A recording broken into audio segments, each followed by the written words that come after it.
तो तस्वीरें देख सकते हैं जी हाँ, सीएम सिटी करनाल में किस तरह से भू माफियाओं का जो गैंग है वो एक बार फिर से सक्रिय है। ये पुराने मामले हैं। तहसीलदार बेशक डीटीपी की गिरफ्तारी जरूर हो गई, लेकिन किस तरह से गांव के लोगों को चक्कर पर चक्कर काटने पड़ रहे हैं। और इन तमाम लोगों का कहना यह है कि अधिकारियों की मिलीभगत के चलते किस तरह से भू माफियाओं ने इनके साथ जो गलत काम किया उसके बारे में आप देख सकते हैं। जिला सचिवालय करनाल में अपना ये मांग पत्र लेकर पहुंचे हैं। सबसे बड़ी बात है कि तहसीलदार हो, पटवारी हो, 25 किलोमीटर की लंबी ड्रेन का ये मामला बताया जा रहा है। और खुद बीजेपी के जो मनोनीत पार्षद हैं वो यहाँ पर पहुंचे हैं। कश्यप जी हमारे साथ मौजूद है, क्या कुछ बताना चाहेंगे, क्या कुछ ये पूरा मामला है और कहाँ का मामला है और क्या गड़बड़ी इसमें हुई है?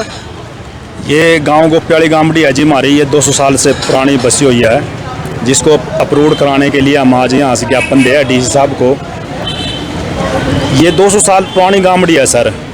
एक 15 साल पुरानी कंपनी आई, वो तो कागजों में नक्शे में है, और 200 साल पुराना गांव है वो नक्शे में ही नहीं है। और इसमें जो ड्रेन थी, सरकारी रास्ते थे, और जो गौचरान ज़मीन थी, बक्का बोर्ड की ज़मीन थी, सारी ज़मीन कंपनी ने ख़त्म। इसकी मैंने देखो एप्लीकेशन भी दे रखी है। अकेले तो खत्म नहीं कर सकती, नहीं, अफसरों के साथ मिलके जी। मैंने कहीं पर एप्लीकेशन दी है। कौन कौन से अफसर हो सकते हैं इसमें जी? पटवारी, तहसीलदार, कानूको सारे हैं जी। तो यही तहसीलदार थे राजबख्श? हाँ जी, हाँ जी, हाँ जी, यही थे जी। तो उनके खिलाफ भी शिकायत दी आपने? हाँ जी, हमने तो सारा लिख दिया जी उसमें जी। इसकी पहले कानूको थे जी, कहीं बदले कानूको तो जी बदलते रहो थे। यहाँ तो 5-5, 4-4 महीने में बदलते रहो थे, कहीं रहे है कानूको जी। तो उन्होंने क्या मतलब जो भूमाफिया है उनको दे दिए जमीन? हाँ जी, उनको जी। अभी एक जो 25 एकड़ की ड्रेन थी, मैंने उसकी इंक्वायरी खुलवाई। इंक्वायरी खुलवाने के बाद उसको मेरा शाह ने जाम कर लिया मेरे को। तो उसकी जब चली ना इंक्वायरी तो मपाई भी हुई, पूरा ड्रामा रचे ना 15-20 दिन का, और उसके बाद खत्म। बीजेपी के ही मनोनीत पार्षद है? जी जी।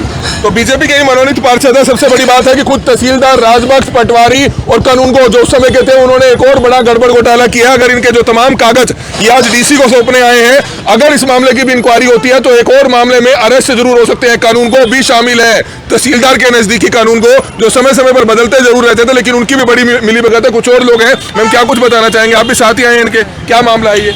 जी, हमारे गांव को बहुत ज़्यादा दिक्कत आ रही है। वहाँ ना कोई सुविधा ना कुछ। अब जो कंपनी वहाँ पे आई है वो कंपनी कहते हैं जाओ खाली करो यहाँ से। अब हम खाली कैसे करें? इतने दिन से रह रहे हैं, हमारे दादा परदादा वहाँ पे रह रहे हैं। 2 साल पुराने। तो ऐसा क्यों हुआ आपके साथ? अब वो वहाँ पे जगह सारी लेके अपनी कंपनी के बीच में लड़ाना चाहते हैं। हम ऐसा थोड़ी होने देंगे। 2 नंबर में लिए जगह लगता है? नहीं जी, हमारे तो पुरखों की जमीन है। हमारे तो पुरखों की जमीन है, हमारे दादा परदादा की जमीन है, जहाँ से हम रहते आ रहे हैं वहाँ पे। तो वो जो प्रॉपर्टी का जो रियल एस्टेट कंपनी है, उन्होंने कैसे आपकी जमीन को अंदर ले लिया? सर, हमारा गांव जैसे कि जितनी भी रजिस्ट्री है गांव की, जो ज़मीन है गांव की, उनके जो नंबर है ना वो कहीं और ही दिखा रखे, नंबर ही चेंज कर दिए और गांव के अंदर प्लाट दिखा दिए। और हम जितने दिन से भी बहुत दिन हो लड़ाई लड़ रहे गांव की, भाई इसको अप्रूव किया जाए। और जो नंबर दे रखे नहीं इसमें सर, अभी नक्शा चले गया डी साहब के पास, दे दिया मैं दिखाऊंगा आपको। जो सी सीरीज उसमें दिखाई गई है नक्शे में हमारे, वो पूरे करनाल में सीरीज नहीं है सर।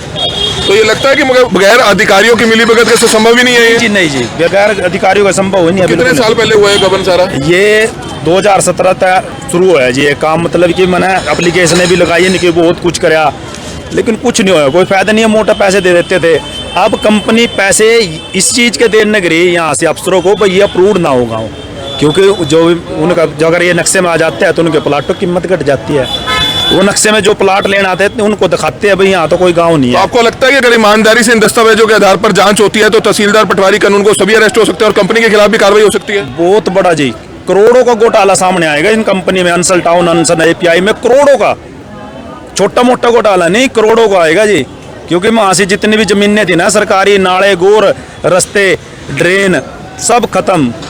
तो ऐसा क्या है कि आप अधिकारियों के खिलाफ खुल के नहीं बोलते, ना ही अभी बोल रहे हैं? क्या सरकार में इसके चलते आपको लगता है कि तहसीलदार के खिलाफ बोलेंगे तो कार्रवाई हो जाएगी आपके खिलाफ? नहीं, ऐसा कुछ नहीं है जी। तो फिर क्या सच्चाई बोलने से कौन से अधिकारी नाम तो बताओ ना? ऐसा जी, पटवारी और तहसीलदार, इनके बगैर कुछ नहीं होता जी। और कानून को यही है करने वाले, और कौन है जी? इनके बगैर किसी इसकी जमीन के नाम यही काम यही कर उल्टा तो ऐसा क्या है कि आप तो बीजेपी के मनोनीत पार्षद हैं, तहसीलदार राजबख्श करनाल में लंबे समय से डटे हुए थे, अरेस्ट हो चुके हैं, 5 साल 5 दिन का जो उनका दोबारा से रिमांड दिया गया है, तो आपको लगता है कि इस मामले की कार्रवाई होती है तो उनकी भी गिरफ्तारी हो सकती है? हाँ जी, इसमें बहुत मगरमच्छ आएंगे एक तक, इसमें ये नहीं और भी आएंगे, क्योंकि ये जो है ना जी, आपको बताता हूँ, मेरे को पता लगा एक सोनीपत के बंदे को पहले वो ट्रेन उसने कुछ तो खरीदी, फिर उसके थ्रू कंपनी ने खरीदी। मतलब कि वो एक नंबर में दिखाने का पूरा सिस्टम, मतलब कि ना रच रखा पूरा, जो 500 रचना करा नहीं, वो पूरा रच रखा है। मुझे लगता है कि कॉलोनियों में, हालांकि ये तो क्लियर हो ही चुका है कि अवैध कॉलोनियों में इन अधिकारियों की हिस्सेदारी होती थी, कमीशन खोरी होती थी, तभी जाकर ये सारा गड़बड़ घोटाला हुआ। हाँ जी, बिल्कुल जी। तो क्या कुछ कहना चाहेंगे, कहाँ का आपका मामला है और किन अधिकारियों के खिलाफ जो है आप कार्रवाई चाहते हैं, किस कंपनी के खिलाफ कार्रवाई चाहते हैं?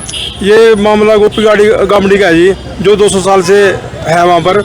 हम चाहते हैं कि जो अफसर हैं उनके खिलाफ कार्रवाई की जाए। तो क्या कार्रवाई चाहते हैं आप?